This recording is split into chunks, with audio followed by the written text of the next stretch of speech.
Hello, everybody, and welcome to the PHLY Eagles podcast on a Thursday morning, 9:30. Bo Wulf, Zach Berman here to talk about Eagles Seahawks as we are, I guess, 4 days away now from a Monday night game against the Seahawks in Seattle. We've got one more show tomorrow with Daniz, but we're going to talk about the coordinators, what they said yesterday. We will have our draft, our weekly draft of the rosters, and just generally talk about the matchup. Zach, how are you? Doing great. Was walking out the house this morning. Emily said, "You must love the time of this show." I said, "This is great for me." Yeah, it gives me ample time to head over to the Eagles facility after this. Nick Sirianni will speak at 12:30. So we'll get his thoughts on this upcoming game. Jalen Hurts speaks today. So it's the beginning of a game week, as late in the week as it might be. And what did you hear from the coordinators yesterday? Quite a bit. No answers. More, I asked Brian Johnson at one point, and I'm curious what Nick Sirianni thinks about this today, is like, how do you balance this idea of doubling down on what you believe in compared to, like, we need to change this? And he actually referenced the 2021 season, when Nick Sirianni emphasized doubling down on what they thought worked. Now, the irony to that is they did change. Right. Yeah. They completely changed their entire offense. So their public narrative was a little different than their behind-the-scenes actions.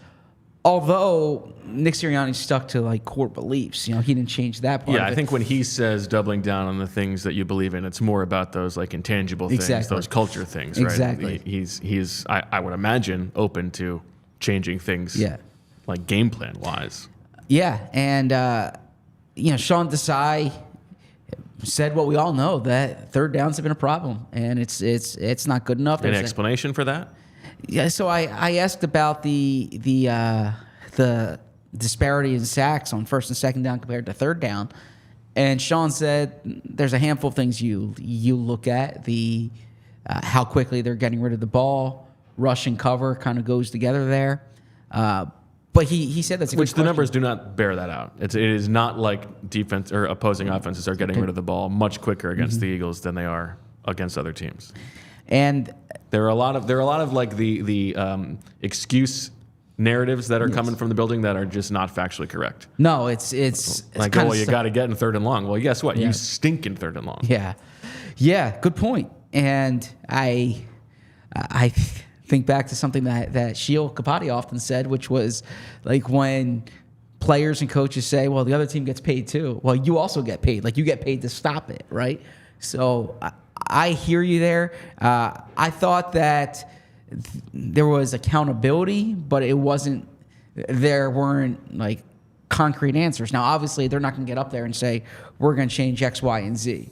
But I do think the prevailing sentiment is they're in a rut, but they're not in this bad place that they can figure this out. Now, this third down defense is historically bad, and it's something that really needs to be addressed. That I think they have the talent, particularly on the defensive front, and that's why it's so perplexing. I think it's perplexing to Sean Desai as well. But I really didn't get the answers yesterday that had me leaving that facility saying they're on this, right? It's a lot of just keep the faith. Yeah, I don't get the sense, especially from Nick, that they recognize with clear eyes how much they are struggling right now. I mean, he knows they got blown out in 2 games, but it's we're 10-3. We've won 10 football games. We've got this magic elixir to win close games. We've got all these good players. This is not to say that he's not like, burning the midnight oil to try to fix what is wrong with the offense, but there's a little bit too much defensiveness and not enough we have some real structural issues right now that need to be addressed. Yeah, here's an example. There's only so much he can do, but So here's an example. 4th and 2 against the Cowboys. Jeff McClain from Inquirer was asking this. The Eagles had 2 high safeties on the play. Why would they have two high safeties on 4th and 2? Well, Sean Desai said that the Cowboys did a good job of breaking tendency. They had been 100% pass in that situation. I should have looked up what the sample size was. I don't have that in front of me. But he said they thought they had a good call based on what they expected. They were in a 6-up look, and they thought they had the gaps protected in case there was a handoff. Clearly, that did not happen. But he said it was a good play call by the Cowboys versus a good play call by the Eagles. And like Jeff's point, that play doesn't bother me too much. Yeah, but like Jeff's point was on 4th and 2, why would you have the safeties playing so deep? And the answer to that is like these are the tendencies we saw. Conversely, on offense, I've actually defended this, so I don't want to seem hypocritical, but with the amount of balls that went to the top 3 guys, the amount of targets that went to the top 3 guys, Brian Johnson said the ball mostly went where it was supposed to go throughout the game. And it would stand to reason that you're calling plays where these top 3 guys are top in the progression as well. Sorry, I don't have my sound off there. Is the solution to that calling more plays for Julio Jones and Olamide Zaccheaus?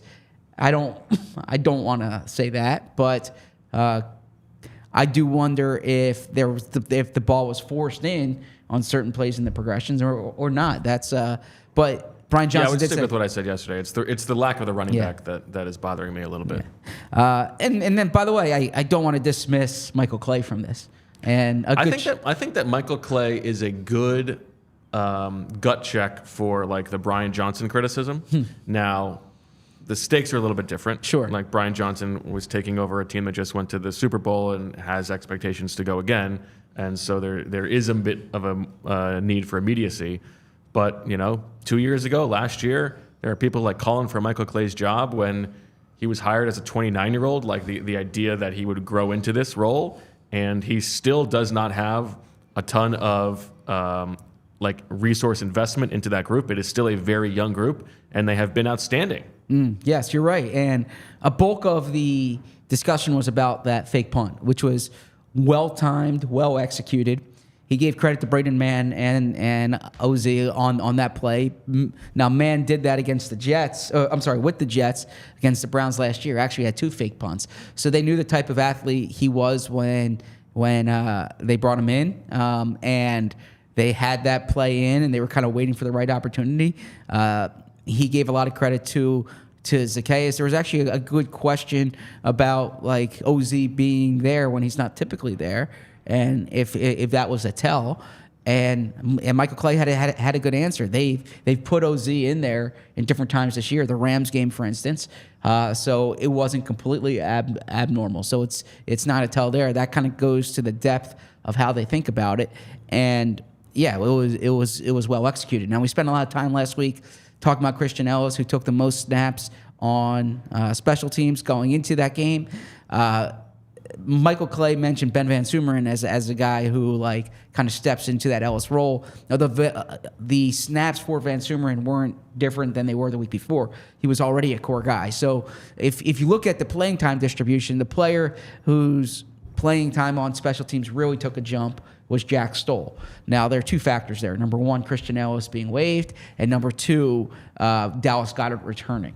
And so I asked him which part of that led to Stoll taking more snaps, and he said they went to Stoll at the end of the week, and they said, like, the situation's different here. You're going to have to play more, and he was receptive to it, and you saw that. So the Stoll body type, the Stoll Calcaterra group, they're playing more special team snaps. And then what are you hoping to learn from Nick Sirianni and Jalen Hurts today?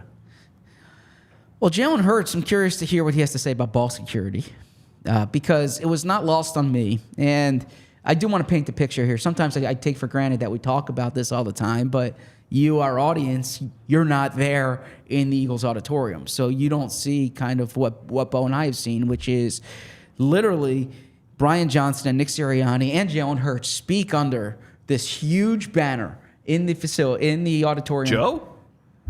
No, not Joe. Oh. A huge sign about ball security. And it literally is Jalen Hurts grasping the ball and showing the technique that he's doing on that play.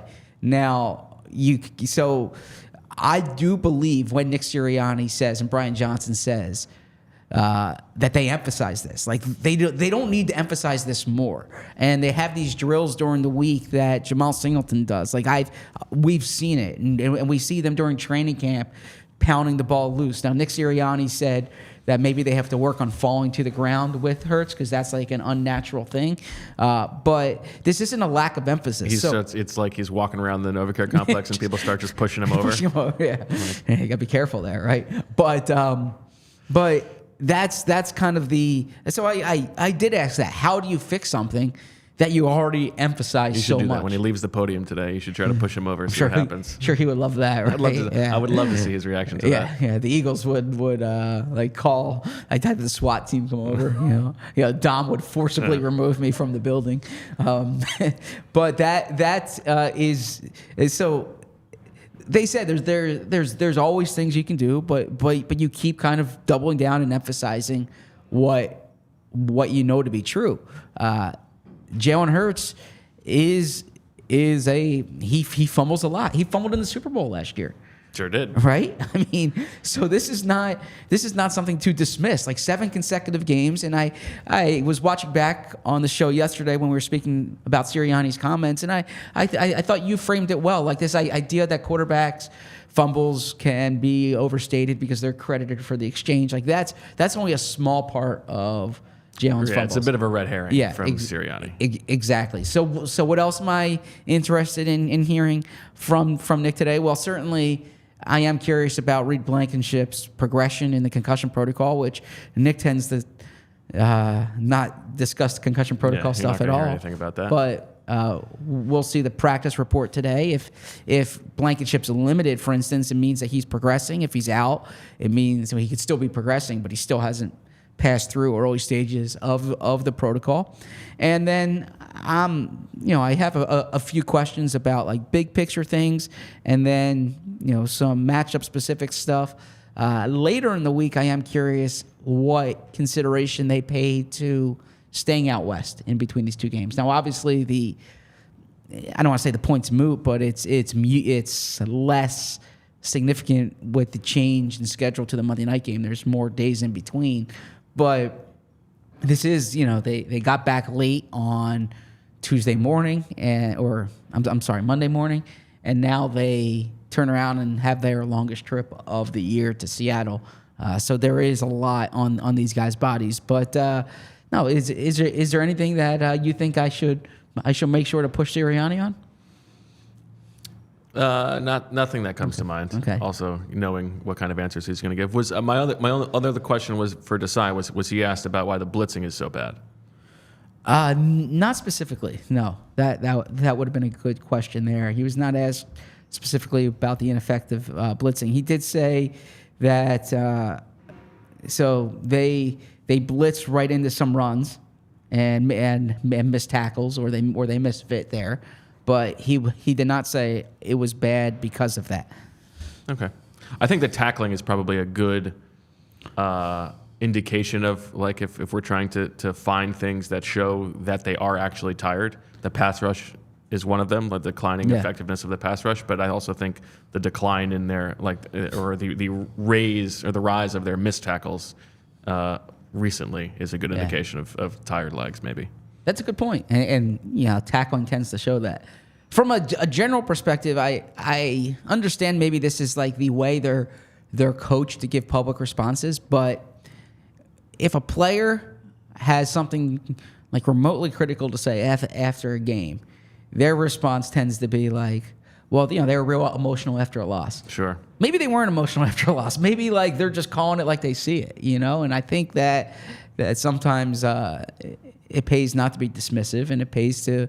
I know I did hear Nick Sirianni he had a real good answer yesterday in his interview with WIP, where he basically said, like, he listens to all criticism. It doesn't mean he takes all criticism, but if he criticizes players, or if he's critical of players and says, you guys need to do more of this, if people on the outside are saying you need to do more of that, then he'll listen. So that was a reference to Derek Gunn's report about the creativity of the offense, which I thought was a better answer than what he gave us 2 days ago. But it is something that I'm especially when players are saying something, don't be dismissive that they're emotional. Be reactive that they might be seeing something with their eyes that you were kind of blinded from. There you go. All right, before we get going with the rest of the show, Zach, let's talk a little bit about Rocket Money. I myself am a Rocket Money customer. It has helped me get rid of some duplicate monthly charges. My wife and I think we both had we both had the Disney Plus account, and you can't be doing that. You can't be paying double for that. No. What are we doing? Especially they just raised their price. Yeah, I know. You're not kidding. But they've also got. I'm not going to get rid of the Disney Plus. The kids, we're not going to do that. But no reason to give them extra money. I don't think Mickey necessarily needs more of my money. But I don't think the money's going to Mickey. But I disagree. Rocket Money is a personal finance app that finds and cancels your unwanted subscriptions, monitors your spending, and helps lower your bills. I can see all of my subscriptions in one place, and if I see something I don't want, I can cancel it with a tap. I never have to get on the phone with customer service. You get these alerts as well for this is an unexpected purchase here. Now, holiday season, there are probably a little bit more of those than usual, but that's okay. They will even get you a refund for the last couple of months of wasted money and negotiate to lower your bills by up to 20%. All you have to do is take a picture of your bill, and Rocket Money takes care of the rest. Rocket Money has over 5 million users and has helped save its members an average of $720 a year, with over $500 million in canceled subscriptions. Stop wasting money on things you don't use. Cancel your unwanted subscriptions by going to rocketmoney.com/PHLY. That's rocketmoney.com/PHLY. rocketmoney.com/PHLY.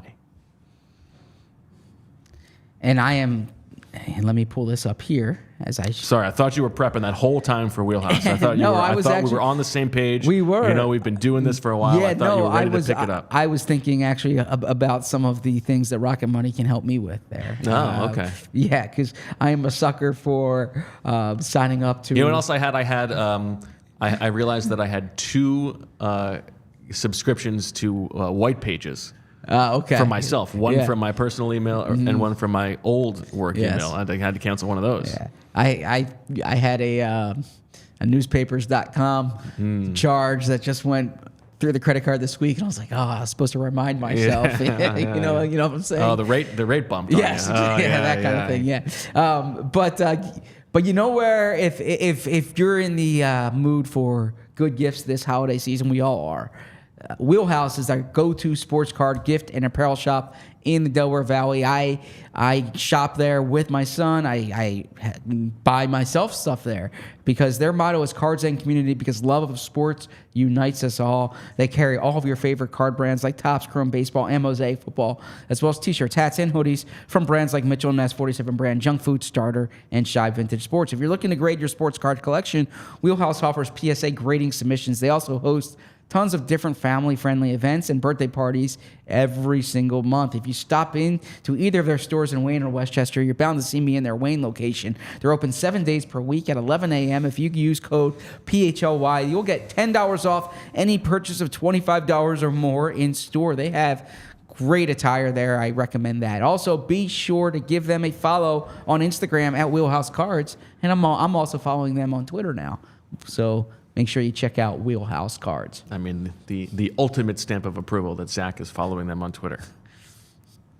I don't know if that's the ultimate, but that is. I mean, I want to see their content. Who would you say is someone you follow on Twitter that you would not say you're giving a stamp of approval to?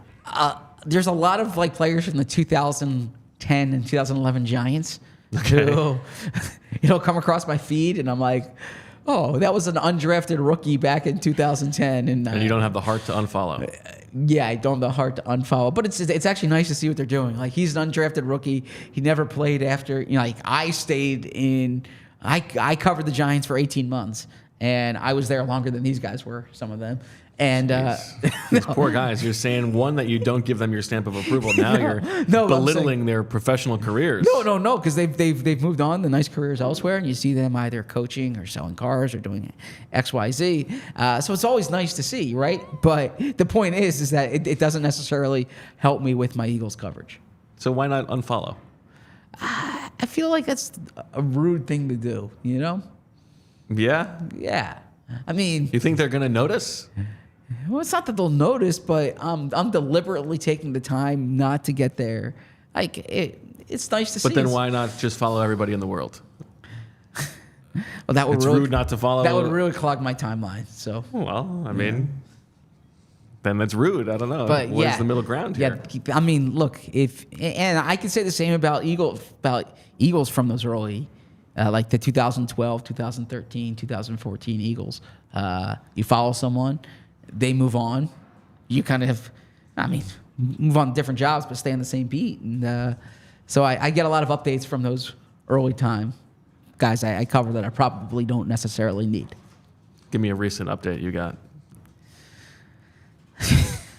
I'm throwing the guy under the bus. I mean, it doesn't have to be throwing him under the bus. No, it was actually nice to see. Okay. Yeah. Like, for instance, and shout out to this guy. He was a really nice guy. I enjoyed covering him. Jim Cordell was an offensive lineman with the Giants back then. Jim Cordell, never heard of him. He went to Ohio State. Really nice guy. Okay. But like he's not. It's not necessarily. I'm bolting or I'm boosting my Eagles coverage. But I saw he's coaching now. It's okay. So shout out to Jim. But. So Jim Cordell came across my timeline. Jim Cordell. Yeah, Cordle. Okay, good stuff. All right, Zach. Eagles Seahawks. Seahawks, as we talked about with Baldy on Tuesday, coming off 4 straight losses. Yes. 5 of their last 6. That's the first 4-game losing streak in the Pete Carroll era. And that's been a long era. They are 14th in offensive DVOA, 26th in defensive DVOA, 11th in special teams DVOA.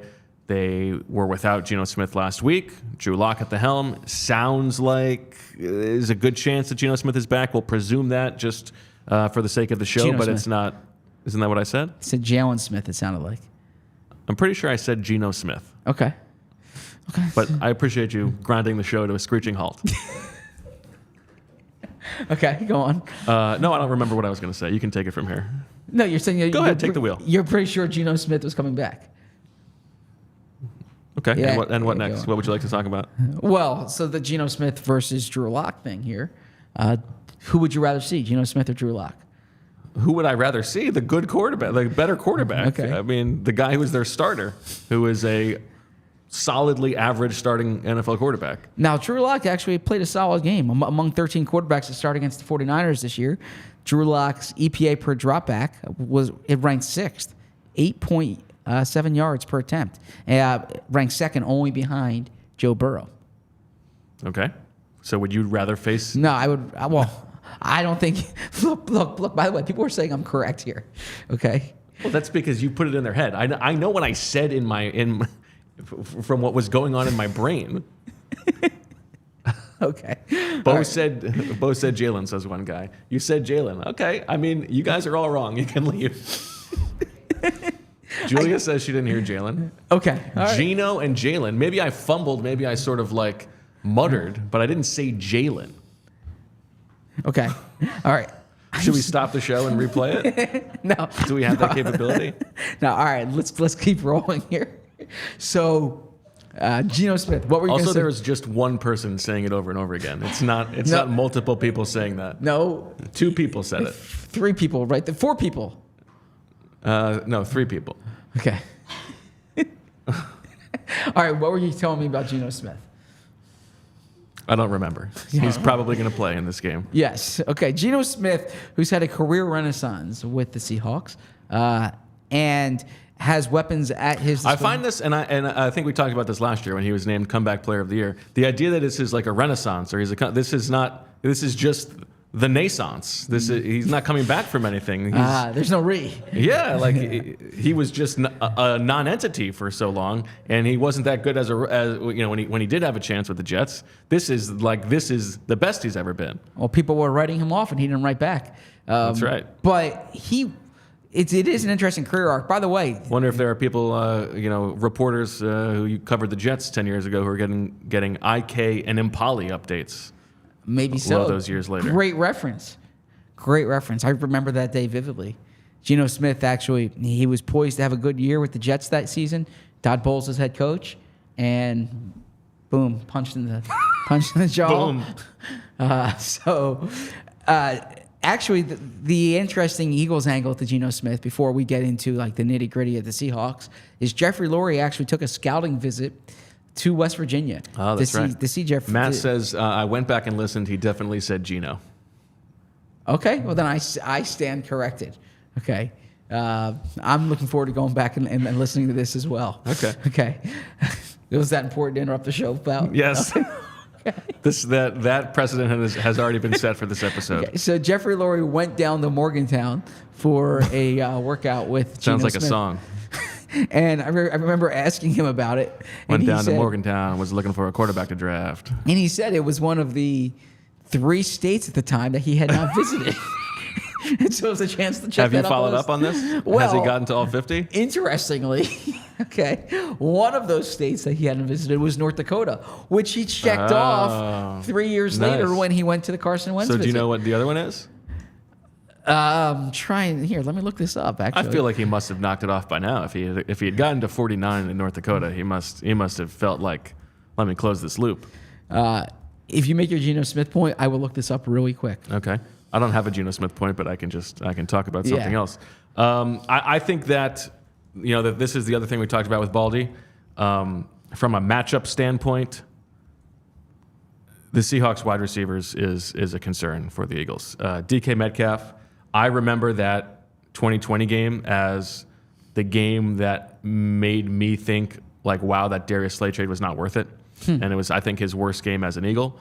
It was DK Metcalf's best game of his career, 10 catches for 177 yards, playing mostly against Darius Slay in that game. And it was like, okay, you went out and got this guy for the express purpose of stopping guys like this. DK Metcalf had a huge game against the Eagles in the playoffs the season before, and it was completely feckless. But good word. Obviously, things have changed for Slay since then. But Metcalf is a guy who, like A.J. Brown, can, and they played together. If he's covered, it doesn't matter. He can still go up and make a play. So I have a lot of DK Metcalf thoughts. Okay. We can get to that real quick here. By the way, I don't know why I was prying about this to Jeffrey Lurie back in March 2013, but I end this story saying Lurie was also able to check another state off the list of states he's visited because he had not previously been to West Virginia. The only 2 states remaining are North Dakota and South Dakota. Wow. So he went to North Dakota to see Carson Wentz. Has he gone to Mount Rushmore? This is the big question. Or did he here. go for the Dallas Goedert scouting trip? I don't know if they went to South Dakota. Nah, he probably didn't go to that one. Now, when you are doing these for yourself, what qualifies as having been to the state? Literally being in the state. Like if I had a layover there, that's being in the state. That counts for you? Yes. Does that not count? Yeah, for you? I don't think that counts. Okay. A layover. Now, I don't think you have to stay overnight because then that becomes a little bit more difficult. But I think you got to you'd be outside. You got to get a sense of go to a meal or something like that. Okay. So it can't be like Tom Hanks in Terminal where you're just in the airport. The airport doesn't count. I feel, especially if it's just like a quick layover, I feel like that doesn't count. Julia, what do you think? Okay. So then I have a lot of states to check off. Okay. Basically, You've been to a lot of states that you've only been there for a layover? No, I've been to a few, I suppose. But my point is that my states are limited to NFL cities and ACC cities, basically. Okay. I think I got a good number. We should add it up for tomorrow's show. Deniz is a world traveler. I know he's got a lot of countries in his bucket. I don't have that either. I need to expand my traveling. Okay, we'll add it up for the show tomorrow. That'd actually be good off-season content for us. Yeah. Okay. Yeah. So so DK Metcalf, okay? agree with what you. I mean, this is a guy who feasts on the Eagles. We all remember the playoff game. We all remember that Jim Schwartz game, and that's what you're referencing with Darius Slay, of course. DK is just a matchup nightmare, and he has the size to beat you. He has the speed to beat you. He's really becoming a polished receiver. I mean, it's scary to think, by the way, that him and A.J. Brown are in the same receiving core. Yeah, what does it say about... Hugh Freeze? No, was it Jeremiah Masoli? Was that the quarterback? Oh, yeah, the quarterback. Okay, how bad could he have been? Yeah. Seriously. I mean, having those two guys... actually, that's a good thing to ask A.J. this week about. How bad was Jeremiah Masoli? No, about being on the other side of DK. Right? I would say DK Metcalf, one of the guys I was most wrong about. You didn't think he was going to be good? He couldn't, like those terrible testing numbers on changing direction. Like he couldn't change direction. Yeah. Like he was a battleship. He was like Zoolander. He could only go. Yeah. And there were the injury stuff. Like I was not in on DK Metcalf. I was very in on AJ Brown, but okay, yeah. I mean DK. I was in on DK. Now the health. I think the reason the Eagles weren't high on him that year was because of the health. Yeah, I think he was off their board. Or at least off their board that early. Like later on would have been more of a consideration.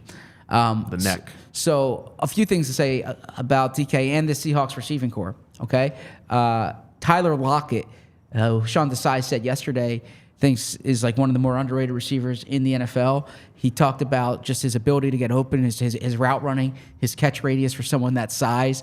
Lockett can present some challenges. Jaxon Smith-Njigba, I expected a little more from him this year, although in the games that I've watched, he had a touchdown in the most recent game that I watched that was called back, but the game against the Cowboys at the end of the first half. But he's someone who can cause you problems. Spends most of his time in the slot. Yeah. I like their offense in terms of their weapons. I mean, both Kenneth Walker and they've got Kenneth Walker back now. He came back last week. Yep, and he needs to be more of a north-south runner. He goes east-west a little too much based on what I'm hearing there, but he has been and can be a big play threat. And then Zach Charbonnet, am I pronouncing it correctly? Mm-hmm. Was a high-volume runner at UCLA. They weren't using him much earlier this season. Then they used him again when Kenneth Walker was down. Certainly showed some upside then. And I actually thought when he was a little banged up late in that Cowboys game, it really hurt them. And so that's something to keep in mind. Now their Achilles heel on offense is that offensive line. I know they're banged up, but they never seem to have a good offensive line. Well, they were better last year. Mm-hmm. They drafted those two tackles, Charles Cross and Abe Lucas. Their left guard, Damian Lewis, is solid. Mm-hmm. Those other two spots are trouble spots for them. And they're actually their pass protection numbers are not bad. Geno Smith, they're I think 17th in sack rate, so middle of the league, not terrible. Their run blocking is not great, to your point. Now, the numbers also bear out that what you were saying about Kenneth Walker a little bit. He is negative 0.25 rushing yards over expected per carry, which is 11th worst in the league according to NFL's Next Gen Stats, but only 2 spots ahead of DeAndre Swift. The flip side to that is he is explosive. Yes. Over the past 2 seasons, so since he entered the league last year, he has 15 carries of over 20 yards. That is only one behind the leaders, which are Saquon Barkley and Christian McCaffrey, who have like nearly 100 more carries. So his rate of explosive runs is very impressive. So for a defense that has been not as good against the run the past couple weeks, that's something that they need to worry about. Other things about the Seahawks offense that you're just looking at matchup-wise against this terrible Eagles third down defense. Seahawks are 26th in the league in third down, so not so good, converting at just a third of the time, 33.3%. They're 22nd in the red zone and overall 16th in success rate. On the other side of the ball, the defense, boom or bust. Yes. So they are 16th in success rate, but they are 28th in EPA per drive. They give up a lot of big plays, the 4th most plays of 20-plus yards or more in the league. And for an Eagles offense that sort of likes to take shots on first down sometimes, the Seahawks have given up almost more, I think the second most explosive plays on first down of any team in the league. Almost 50% of those explosive plays have come on first down. They don't blitz a ton, 23rd in the league in blitz rate, and they play almost exclusively zone coverage, the second highest rate of zone coverage in the league. So you sort of know what you're getting there. They have some quality players. Their pass rush is interesting. They are one of the better sack rate, or they're 11th in sack rate, but there's no guy who stands out. Yeah. It's all of those guys are just sort of, if you look at the quarterback hit rate, all of those guys are below the Reddick and Sweat area, but they are all above. There's 7 of them who are then above the Brandon Graham, Milton Williams, Jalen Carter range. So they're all just sort of it's like they got a lot of innings eaters who can just sort of get to the quarterback occasionally. That's a good way of framing it. Reading the coverage out in Seattle this week, there's a lot of frustration about the amount of money they've invested in that and the amount of resources they've invested in that defense and the return they're getting. They're certainly not as productive as they need to be, save for Julian Love was a good pickup. And it's interesting. I feel like he has been a trouble spot for them. Okay, I mean, in the reports I read that they think he's been doing a decent job for them, but him and Diggs, Arik Woolen's not having the season that he had last year. Right. He was obviously a ball hawk last year when Sean Desai was there. Devin Witherspoon, first round pick over Jalen Carter, and he's actually provided decent play for them, but you're trying to find the right role for him there. Jamal Adams. He was making more of an impact when he was playing just the slot. Just the slot, it sounds exactly. like, and now he's on the outside, and he's been just okay. Jamal Adams is the player who gets the most ridicule. Well, in he's that an defense. a-hole, so yeah. He's an a-hole. Okay, yeah. But also on the field, he's bad. He's bad. Yeah, as Baldy said, he's essentially like a weak side linebacker, but he's emphasis on weak. He's known for his blitzing, but he's certainly not giving them enough production. And for the money that they made, and then the trade that they made for him.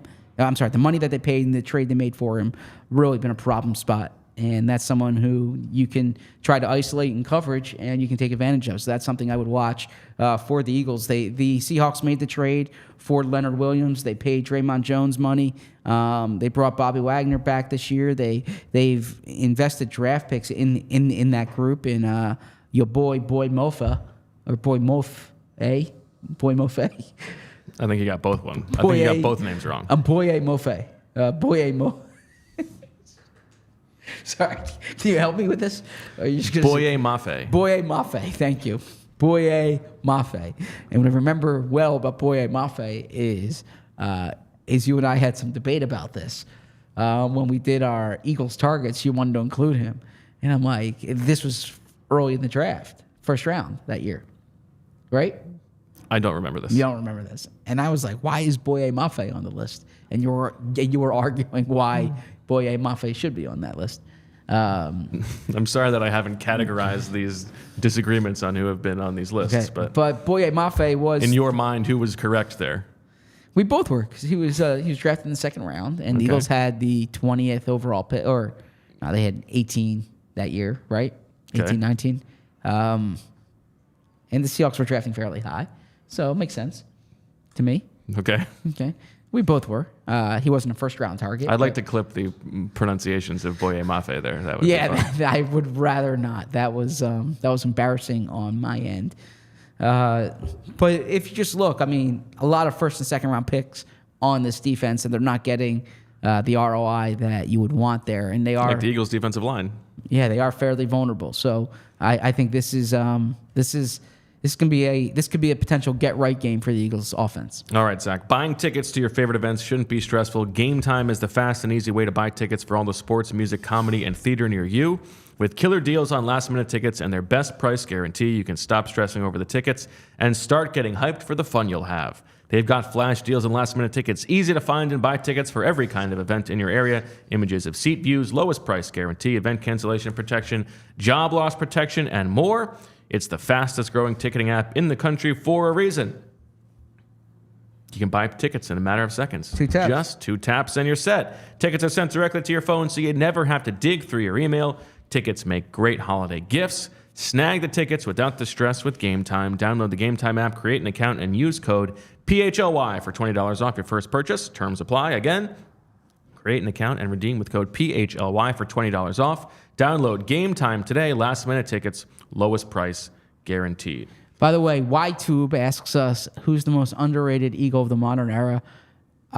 My answer to that would be Trent Cole, based on... It's interesting. He's the first one who comes to mind for me, too. Yeah, Trent Cole is one of the most productive pass rushers the Eagles have ever had, and he's not typically viewed as like one of the great Eagles.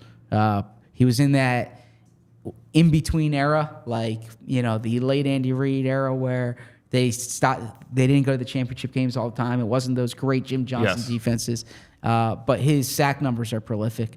And is he someone, and you've written this, like the players who were there, who were young at that time, Brandon Graham in particular, really looked up to Trent Cole.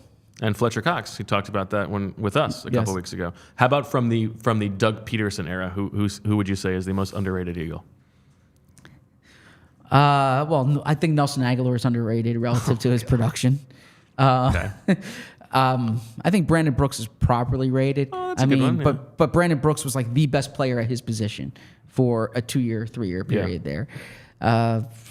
Then as I go through this, I would say Rodney McLeod. He's the guy who comes to mind for me because Malcolm Jenkins got so much of the attention, while Rodney McLeod was doing a very good job in his own self. Yeah, that's a good one too. Okay, all right, let's get to the draft, Zach. Man, you were really anti the Nelson Aguilar answer.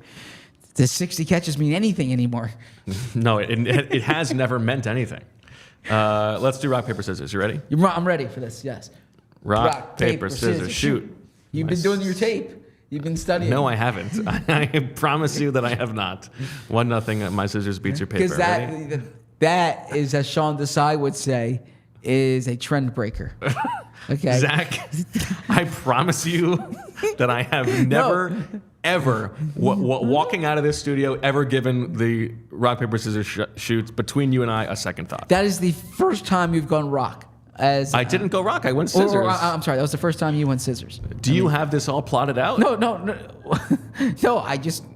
Okay. I study the tape. So, okay. All right. That's an efficient use of your time?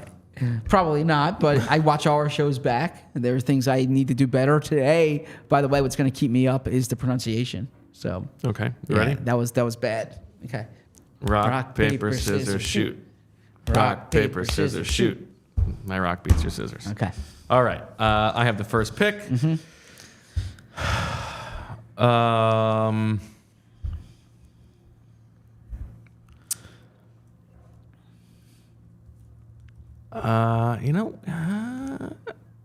Like, does Jalen deserve the pick here? Now, if I don't take him, you're definitely going to take him with one of your 2 picks.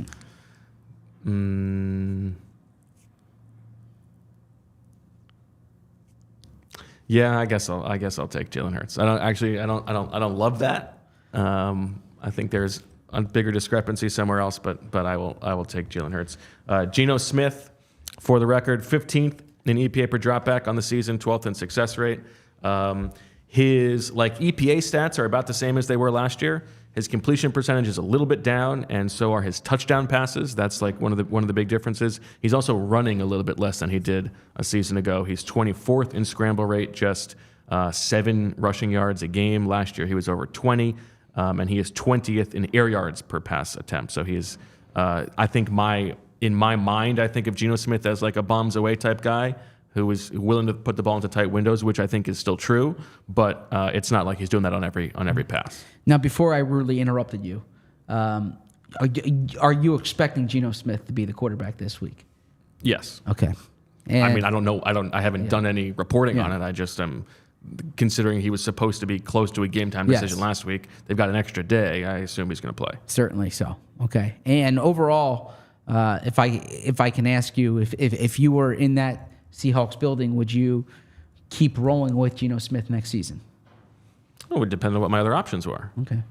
I would have been interested in drafting a quarterback this year when they had the 5th overall pick. Yes. Next year, I don't think they're going to have a pick high enough to bother. Like if you are a good team, which they are, and they had this great draft class last year, the expectations are you're not going to pick that high again. And to use that pick, as good as Devin Witherspoon may be, on an older, undersized corner was a bad use of resources in my estimation. Yeah, they had 2 cracks at it. I mean, they had 2 first-round picks, right? Yeah. And, Will Levis dropped the second round, and we heard Baldy say the other day he thinks he's going to be a really good quarterback. So not suggesting they should have taken Will Levis. They didn't have a crack at Anthony Richardson, at C.J. Stroud, or at Bryce Young. Okay, so I'm up here, and I'm definitely going to go with the Eagles' interior offensive line. Okay, I get Jason Kelce, Landon Dickerson, Cam Jurgens. That's better than Lewis, Brown, and Bradford that the Seahawks offer there in the interior. And then elsewhere, do I want to round off the Eagles, the Eagles edge rushers? The Eagles offensive tackles, or do I go with parts of the Eagles defensive line that has not been as productive? But you know what? I'm going to go with the Eagles edge rushers here. And I'm going to go with the Eagles edge rushers because I do believe in the sack production from Hassan Reddick, who's, as I said the other day, 4 consecutive years with double-digit sacks. Josh Sweat's on a little bit of a dry spell, but I like what he can offer. And, I think that the Seahawks I think the Seahawks offensive tackles, like you said, are better than their interior offensive line, but certainly don't compare to what the Eagles have. Oh, I will then easily take the Eagles tackles. I was thinking about taking them first overall. Charles Cross is good, not great. Abe Lucas is okay. He missed 10 games after the first game of the season, just came back 2 games ago, and also has a documented history of being a sexist and transphobe. So I don't want him on my team. Lots of really anti-trans tweets out of him. I want to inform the viewers as you watch the game. There's a specific player to hate on the other team, I think. Okay. All right.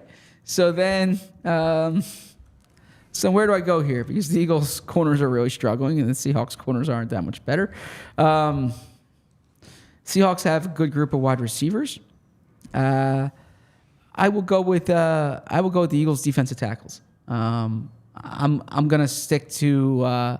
I think this defensive front, even though the numbers haven't bared it out in terms of the third down sacks, I still think they're a better group than Seattle's front. So give me the Eagles' defensive front. Okay, so let's just run those guys down a little bit. So as you said, they traded for Leonard Williams, which I thought was probably a short-sighted trade. Boye Mafe, Uchenna Nwosu, Darrell Taylor, Mario Edwards, Draymond Jones, who they paid a lot of money to, Jaron Reed, who was still pretty good, and Derek Hall, the rookie from Auburn, who has no sacks yet but has a couple quarterback hits. That's a pretty deep group, and they are higher in sack rate than the Eagles are as a team. I don't feel like you've got a huge advantage there, as much as it might look like based on name recognition. But I guess we'll see how the game plays out. Yeah, I mean the wide receivers are. It's not a huge disparity. I would rather. How would you rank them? How would you rank the 6? So I would go. I guess there's Brown no 6, but I would rank go, the 5. I would go AJ Brown 1, DK Metcalf 2, Devontae Smith 3, and then obviously Lockett and Smith-Njigba. I don't know if I would rather. I think I would rather long term have Devontae Smith than DK Metcalf. But if you could guarantee me that they're both going to be healthy for one game, like DK has maybe a little bit higher upside. I don't know how I feel about that. This is one of these. I know why we switched to position groups, but this is one of these weeks when it'd be nice if we were drafting players because it'd be cool to reunite that Ole Miss group and not have Jeremiah Masoli as the quarterback. That would be so cool. Are you saying that Elijah Moore was also a youngster on that team, right? Yes, he was. I'm going to take the Eagles wide receivers. I think AJ Brown and Devontae Smith are better than the other two. You'd rather have the third for the Seahawks, but in terms of positional value, that's where I'm going. Okay. So then I will go with the Seahawks linebackers here. I think that's good. And it's not that I'm valuing linebackers, and I probably am putting too much on name recognition, but Bobby Wagner and Jordan Brooks are, to establish guys in this league. Certainly Shaq Leonard is as well, and Zach Cunningham is as well, but we haven't seen enough from the Eagles linebackers in this. Jordan Brooks, they don't blitz a lot like we talked about, but he does have 4.5 sacks. So when they do blitz, he's a guy to watch out for. I think a pending free agent, Jordan Brooks. Also a full-name All-Star. Even though it's with a Y? Oh, yeah, because Brooks is the verb. Okay, correct. I see what you did there. Yes. I didn't do anything. I don't know. The Y has nothing to do with it. Yeah, okay. I was thinking like the Jordan part of it, but then all you need is the noun Brooks. So, correct. Yes. Yeah, I think that's fine. I think that's a delta. Although I would have gone with the Seahawks corners, which is what I'm going to do. Now, Reek Woolen, as you said, not playing at the same level he was last year. I think he was benched at one point this season. And Devin Witherspoon is up and down. They've got Trey Brown as well. But I'm not trusting what I see with James Bradbury at the moment and whoever the third guy is. I didn't love what Bradley Roby gave the Eagles last week. So I'm taking the young guys on the Seahawks. So this hasn't worked out. I should have gone with Eagles tackles earlier on. Because I'm basically having the Seahawks. I could have the Seahawks offense with the Eagles running backs. With the Eagles interior offensive line, which I'm not sure is the way for me to go here. The Seahawks safeties.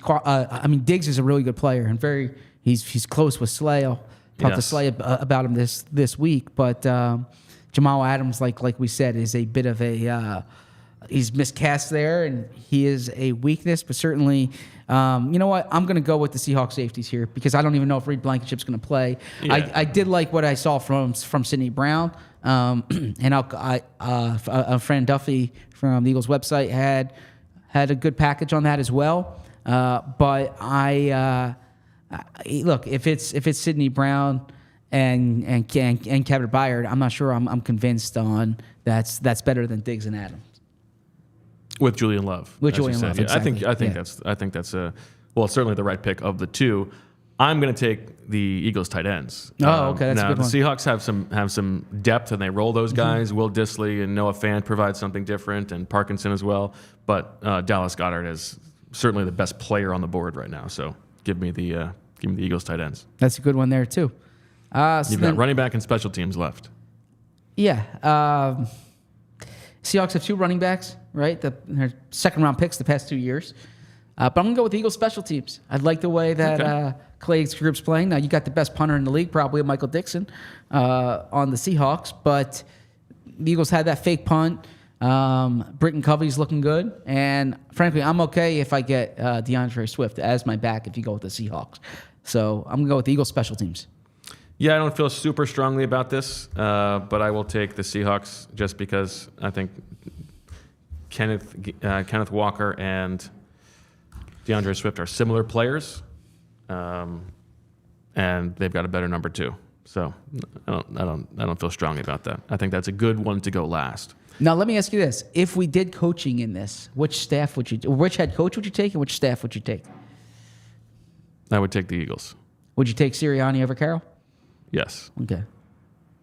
One guy's willing to go for it and be a little bit more aggressive in game. The other guy doesn't believe 9/11 happened.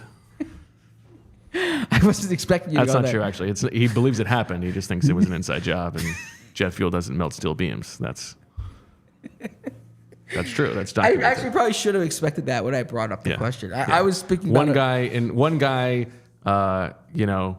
shows a thing of the Fab Five and let your nuts hang and all this stuff. The other guy brings in Jordan Peterson to talk to his team. So yeah, I'll take the first one. I don't even know who that is, by the way. All right, let's run down the rosters. I have the Eagles quarterback, the Seahawks running back, the Eagles wide receivers and tight ends, and their tackles, and the Seahawks interior offensive line. I've got the Seahawks defensive line, the Eagles linebackers, the Seahawks corners, the Eagles safeties, and the Seahawks special teams. You've got Geno Smith or Drew Lock, the Eagles running backs, the Seahawks wide receivers and tight ends, the Seahawks tackles, the Eagles interior offensive line, the Eagles defensive line, the Seahawks linebackers, the Eagles corners, the Seahawks safeties, and the Eagles special teams. It's going to be a good one. I mean, obviously, I think Jalen Hurts is a major advantage here. But no, this is going to be a good one. I am curious, too, the intangible part of this. You are an intangible guy sometimes. Home field advantage. It hasn't been like the toughest place for teams to play, but traditionally the 12th man does make it hard to play. We've both been in that stadium. It does get loud. It's a long trip for the Eagles. How do you think those variables will play into this? Yeah, I think the biggest thing is that it's the end of this 6-game stretch, and they've got to fly all the way across the country, and they're very tired. I think that's a bigger thing than the noise necessarily. Who do you think's more? I mean, every team's motivated, but who needs this more? I mean, the Seahawks to stay alive, or the Eagles to show that the sky isn't falling? I mean, it's different scales. I would say the Seahawks probably need it more to stay relevant, like to stay alive. Yeah. I think staying alive is more important than thriving. Okay. If we're talking about stakes. Yeah. And this is so I hate the term thing's a must-win game in Week 15, but Seahawks fall to 6-8 if they lose this. Certainly not eliminated, and the NFC's bad, but 5 in a row would be a killer stretch for a team that entered the season with legitimate aspirations to, I don't know, to make the Super Bowl, but certainly to push deep in the NFC. They were 3-1 at one point, so this has fallen pretty fast for them. I'm gonna leave that one alone. Okay. No, it's nothing about you. Did I say something? No, it's a Pete Carroll thing that I'm not going to say. All right, that'll do it for this episode of the PHLY Eagles podcast. We thank you for listening. We thank you for watching. We will talk to you tomorrow at 10 a.m. with the professor himself. Dane is joining us to get into some of the analytics, some of the game theory, and we'll get some Goose Wisely coming your way, all that good stuff. Check out Zach's Twitter for the latest from the NovaCare Complex today. And thanks again. For all of us here at PHLY, we thank you for listening. We'll talk to you tomorrow. And as always, we love you. We all silly like the mayor.